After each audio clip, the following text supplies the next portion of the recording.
نحمده ونصلي على رسوله الكريم اما بعد فاعوذ بالله من الشيطان الرجيم بسم الله الرحمن الرحيم رب اشرح لي صدري ويسر لي امري واحلل عقدة من لساني يفقهوا قولي۔ السلام علیکم ورحمۃ اللہ وبرکاتہ۔ ایمان کا تقاضا یہ ہے کہ انسان دوسروں کے لیے باعث امن بن جائے، وہ جہاں بھی ہو دوسرے اس سے راحت پائیں، اور صدقات کی جو مختلف اقسام نبی صلی اللہ علیہ وسلم نے بتائی، ان میں سے ایک قسم جو آخری درجے کی تھی وہ یہ بتائی کہ انسان اپنی ذات سے کسی کو تکلیف نہ دے، اور یہ بیر منیمم ہے، سب سے کم درجہ ہے صدقہ کا، لیکن بہت ہی ضروری۔ ہم سب اپنے آپ سے پوچھیں کہ کیا ہم یہ سب سے کم درجے کا صدقہ بھی نہیں کر سکتے؟ یعنی بڑی بڑی چیزیں تو اللہ کے راہ میں دینا ایک دشوار عمل ہے، اور اگر ہمارے پاس دینے کو کچھ نہیں تو دوسروں کی خدمت ہی کرے، اور اگر خدمت نہیں کر سکتے تو ایٹ لیسٹ ان کو اذیت نہ دیں۔ اور ان اذیت دینے والی چیزوں میں سے ایک بہت بڑی چیز لوگوں کے راستے میں رکاوٹیں پیدا کرنا، لوگوں کو تکلیف دینا، مثلا ٹریفک کو کسی بھی طرح بلاک کر کے گھنٹوں کے لیے دوسروں کو اذیت میں مبتلا کر دینا، یہ تمام چیزیں ایمان کے منافی ہیں۔ بات یہ ہے کہ انسان کے ظاہری اعمال اسی وقت اچھے ہو سکتے ہیں اور مستقل طور پر انسان کے اندر اسی وقت تبدیلی آتی ہے جب اس کا باطن خوبصورت ہوتا ہے۔ ایمان انسان کے اندر جو کوالٹیز پیدا کرتا ہے اس میں سے ایک بہترین کوالٹی توکل کی ہے، اللہ سبحانہ و تعالیٰ پر بھروسے کی۔ یہ بھروسہ، یہ ٹرسٹ اور انشیکیبل ٹرسٹ ایک ایسی چیز ہے کہ جس کی وجہ سے انسان اپنے اندر ایک سیکیورٹی کی کیفیت محسوس کرتا ہے، اطمینان پاتا ہے، جس کے نتیجے میں وہ دوسروں کے لیے بھی امن کا باعث بن جاتا ہے۔ قرآن مجید میں اللہ سبحانہ وتعالیٰ مومنوں کے بارے میں فرماتے ہیں، انما المؤمنون الذین اذا ذکر اللہ وجلت قلوبہم واذا تلیت علیہم آیاتہ زادتہم ایمانا وعلی ربہم یتوکلون، کہ بے شک مومن تو وہ لوگ ہوتے ہیں کہ جب ان کے سامنے اللہ کا ذکر کیا جاتا ہے تو ان کے دل کانپ اٹھتے ہیں، یعنی وہ اللہ کی بات کو معمولی بات نہیں سمجھتے،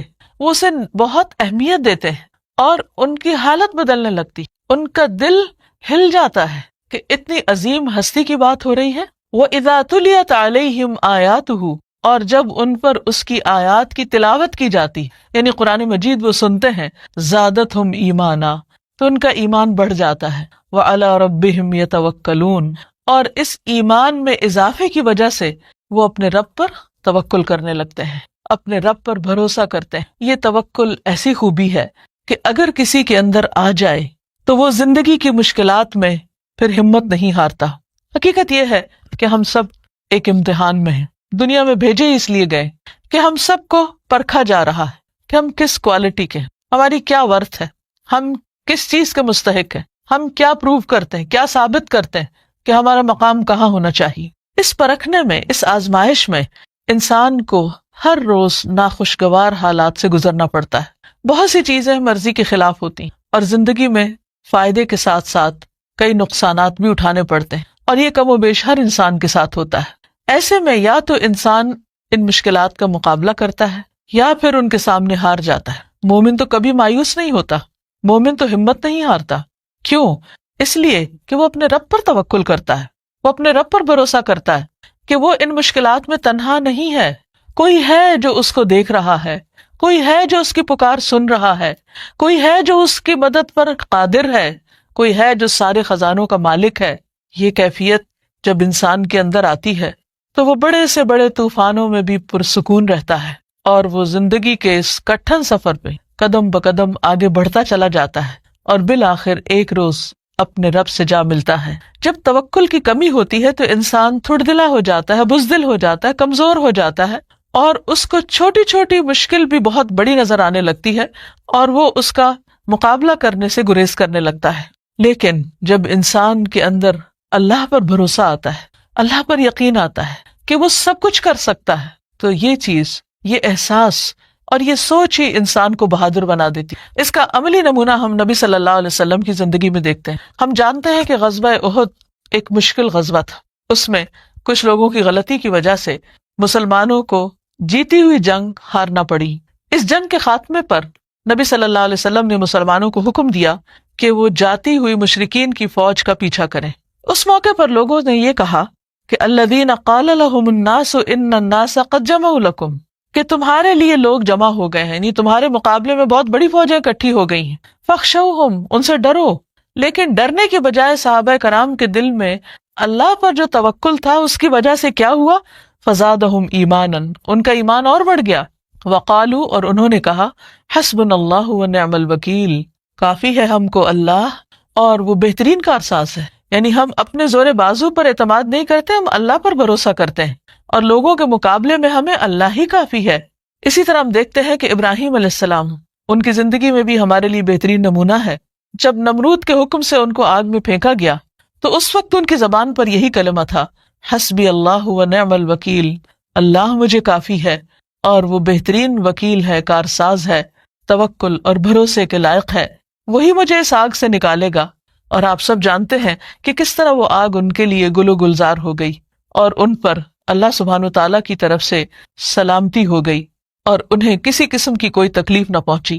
کسی بھی مومن کے اندر یہ صفت نہایت ضروری ہے، اور رمضان میں جب ہمارا اللہ تعالیٰ کے ساتھ ایک خاص تعلق ہوتا ہے، ہم دعائیں بھی کر رہے ہوتے، ایمان مضبوط ہوتا ہے، تو اس کے ثمرات میں سے، اس کے نتائج میں سے ایک نتیجہ یہ بھی ہوتا ہے کہ انسان کے اندر یہ صفت پیدا ہو جاتی، اور انسان اپنی عملی زندگی میں جب بھی کسی مشکل میں گھرے، جب بھی کسی مشکل کا شکار ہو، فوراً اس کی توجہ اللہ سبحانہ تعالیٰ کی طرف چلی جائے، کیونکہ وہی ایک ہستی ایسی ہے جس سے ساری امیدیں رکھی جا سکتی ہیں، کیونکہ وہ صاحب اختیار ہے، وہ ہر چیز پر قادر ہے، وہ انسان کے لیے 70 ماؤں سے بڑھ کر پیار کرنے والا ہے، وہ اپنے بندے پر ظلم نہیں کرتا، وہ اپنے بندے کی دل کی باتیں بھی جانتا ہے، وہ اس کے چپ کے اس کے اندر کی سسکیوں کو بھی اور اس کے اندر کے رازوں کو بھی جانتا ہے۔ جب وہ دل ہی دل میں اپنے رب سے باتیں کرتا ہے، اگرچہ اس کے ہونٹ بھی نہ ہل رہے ہوں،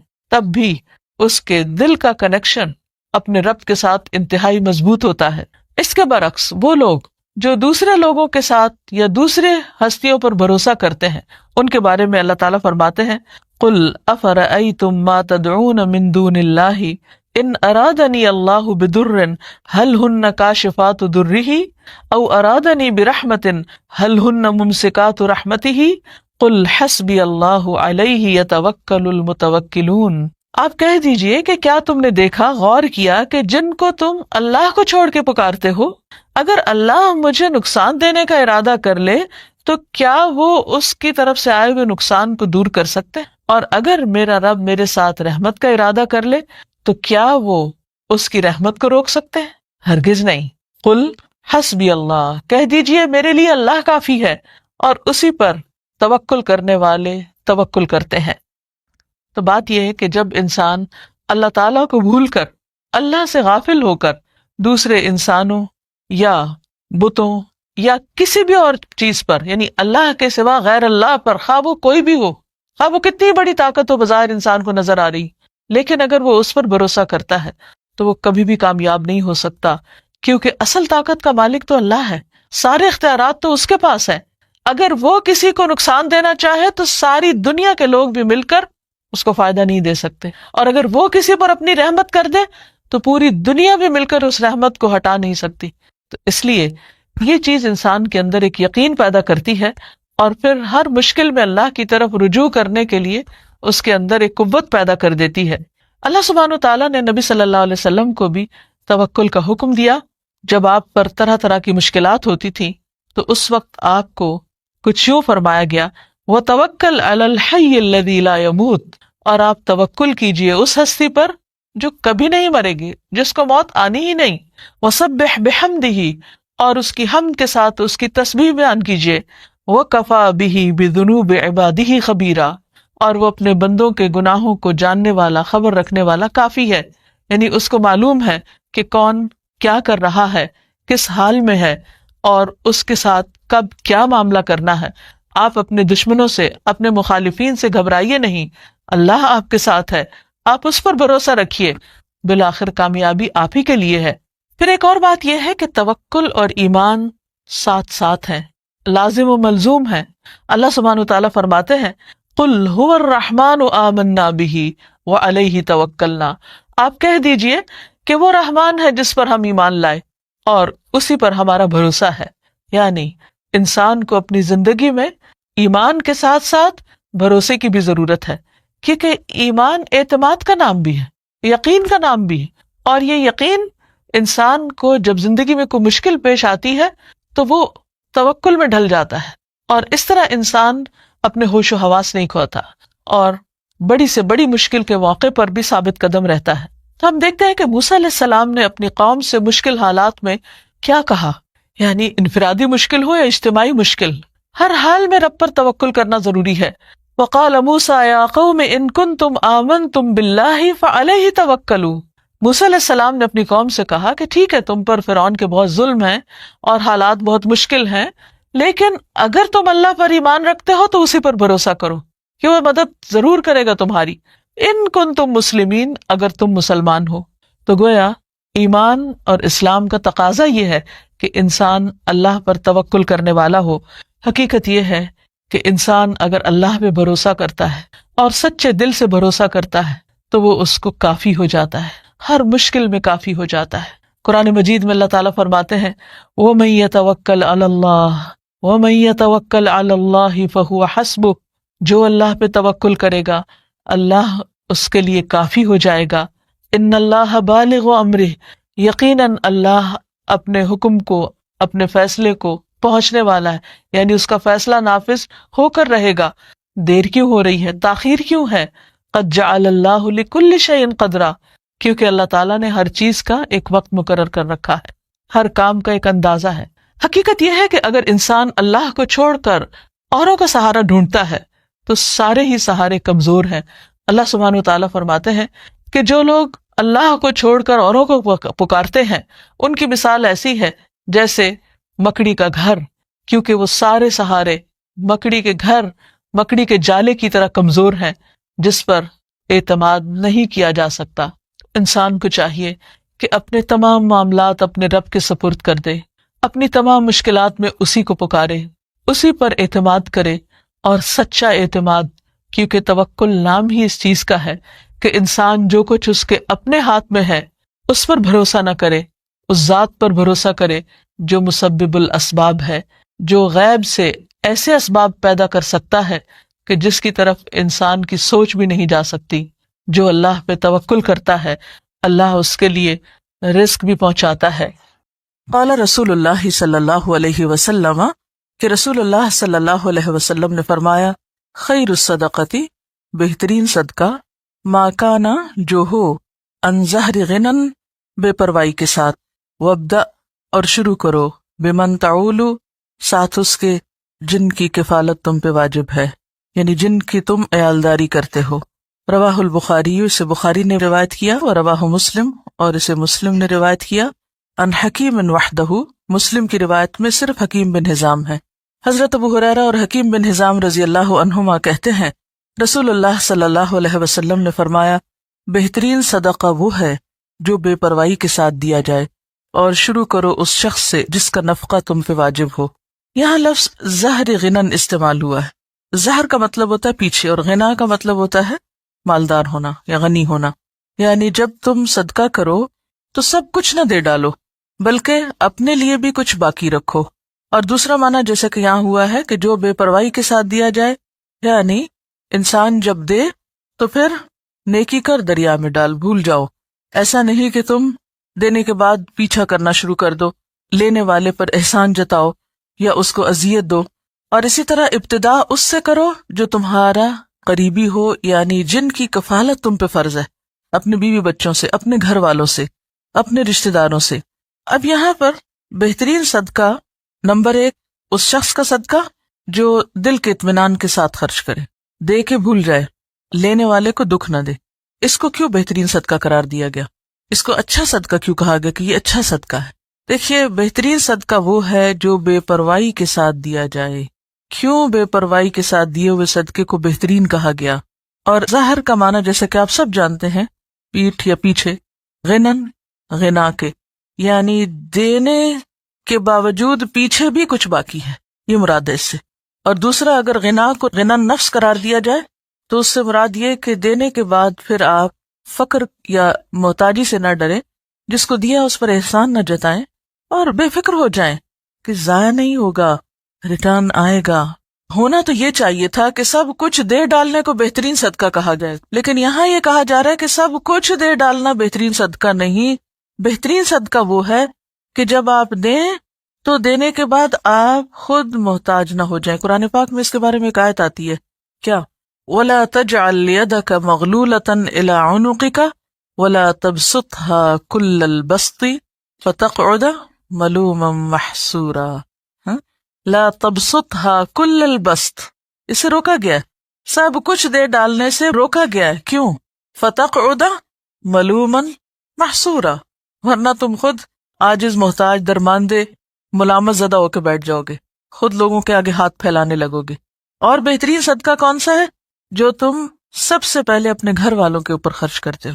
اب گھر والوں پہ خرچ کرنا فرض ہے، تو فرض کی ادائیگی پر اجر بھی زیادہ ہے، جیسے نفل پر بھی ثواب ہے. لیکن اگر آپ فرض نماز چھوڑ کر نفل پڑھ رہے ہیں تو نفل فائدہ مند نہیں، پہلے فرض ادا کریں. اسی طرح جب آپ باہر دینے لگے تو پہلے دیکھ لیں کہ گھر والوں کے پاس ہے یا نہیں. اب آپ سوچ رہے ہوں گے کہ وہ پھر ان صحابی نے گھر والوں کو بھوکا چھوڑ کے دوسروں کو کیوں دیا؟ بتائیے، ہر حکم کے اندر استثنائی صورتیں موجود ہوتی ہیں. جیسے غزوہ تبوک کے موقع پر حضرت ابوبکر نے جب سب کچھ دیا تو وہ ایک ایمرجنسی کی کیفیت تھی. اس وقت دین کے جغرافیائی سرحدیں جو ہیں ان کی حفاظت بھی مقصود تھی. اگر اس وقت مال خرچ نہ کیا جاتا اور بیوی بچوں اور گھر کو دیکھا جاتا تو پھر اگر دین ہی باقی نہ رہتا تو باقی کیا باقی رہتا. تو ایک بڑی ضرورت آ گئی سامنے. کچھ چیزیں ہیں جو عام حالات کے لیے ہیں اور کچھ ہیں جو خاص حالات کے لیے ہوتی ہیں.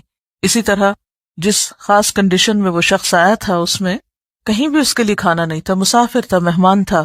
اور پھر وہ لفظ اگر آپ کو یاد ہو، اکرمی ضیف رسول اللہ صلی اللہ علیہ وسلم، کہ رسول اللہ کے مہمان کی عزت، یعنی یہ بھی ایک بہت بڑی بات ہے کہ کوئی شخص کہاں سے ریکمینڈ ہو کے آ رہا ہے، اس کے ساتھ مجھے کیسے معاملہ کرنا ہے. اور بعض اوقات میں بھی بھوکا، دوسرا بھی بھوکا، لیکن دوسرے کی بھوک میری بھوک سے زیادہ ہے، دو ضرورتیں سامنے آ گئی، تو پھر کیا دیکھا جائے گا؟ کس کی ضرورت زیادہ ہے، تو وہاں خرچ کیا جائے گا. وعن ابی مسعود قال قال رسول اللہ صلی اللہ علیہ وسلم اذا انفق المسلم نفقة على اهله وهو يحتسبها كانت له صدقة متفق علیہ. وعن ابی مسعود، ابو مسعود رضی اللہ عنہ سے روایت ہے، قال، کہا، قال رسول اللہ، فرمایا رسول اللہ صلی اللہ علیہ وسلم نے، اذا انفق، جب خرچ کرتا ہے، المسلم، مسلمان، نفقتاً، کوئی خرچ، علی اہلہ، اپنے گھر والوں پر، وہوا، اور وہ، یحتسبھا، ثواب کی امید رکھتا ہے اس سے، کانت، ہے، لہو، اس کے لیے، صدقہ، صدقہ. متفق علیہ، متفق علیہ روایت ہے. حضرت ابو مسعود رضی اللہ عنہ کہتے ہیں رسول اللہ صلی اللہ علیہ وسلم نے فرمایا کہ مسلمان جب اپنے اہل و عیال پہ خرچ کرتا ہے اور اس سے ثواب کی توقع رکھتا ہے تو یہ بھی اس کے لیے صدقہ ہی شمار ہوتا ہے. کتنی خوبصورت بات، کتنا خوبصورت ہے یہ دین. آپ اپنے فرائض ادا کریں لیکن احسان جتا کے نہیں. اپنے گھر والوں کو دے رہے ہیں لیکن ان پہ بھی احسان نہیں. بہت سے والدین کو دیکھا گیا کہ وہ بچوں کی تعلیم پہ اگر خرچ کرتے ہیں تو جینا حرام کر دیتے ہیں ان کا. تم پہ اتنا اتنا اتنا خرچ کر چکے ہیں. ایون اپنی اولاد کے ساتھ یا بیوی کے ساتھ بھی احسان کریں تو جتانا نہیں چاہیے. اور دوسری بات یہ ہے کہ اگر بچوں پر بھی آپ خرچ کرتے ہیں، اور خاص طور پر اگر ماں خرچ کرتی، کیونکہ باپ پر تو فرض ہے ہی، اس کو تو فرض ادا کرنے کا اجر ملے گا، لیکن اگر ماں محنت کر کے بچوں کو پال رہی ہے تو اس کے لیے دگنا اجر ہے، صدقے کا بھی اور قرابت داری کے حق کا بھی. اصل چیز کیا ہے پھر اجر کے اضافے میں؟ اصل بنیاد کس چیز کی ہے؟ نیت کی. آپ کوئی کام کیوں کر رہے ہیں؟